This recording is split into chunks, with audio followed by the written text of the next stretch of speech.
तुम्ही मराठी माणूस जर का ठाकरे बंधू फोकस करत असतील, तर तुम्ही कसं बघताय? आम्ही काय मराठी नाही का? मराठी माणूस फोकस करता, तर मराठी माणसासाठी तुम्ही काय केलं? मराठी माणूस का उद्ध्वस्त झाला? का गेला बाहेर? का फेकला गेला? आम्ही आता त्याच मराठी माणसासाठी हे सगळं करतोय. एस-आर-एचे रखडलेले प्रकल्प मार्गी लावतोय. का तुम्ही एखाद्या डेव्हलपरला सांगितलं नाही, 15 वर्ष तू काम करत नाहीस. त्याला का काढून टाकलं नाही? का ते प्रकल्प पुढे नेला नाही? ते काम आम्ही करतो.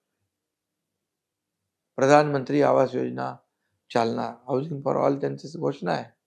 त्याला आम्ही चालना देतोय. तुम्ही गिरणी कामगारांना घरं दिली एकतरी? आम्ही 12,000 लोकांना घरं दिली.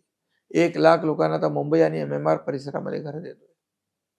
फक्त मराठी माणूस असं बोलून चालत नाही. मराठी माणसासाठी मराठी माणसं नाहीत का?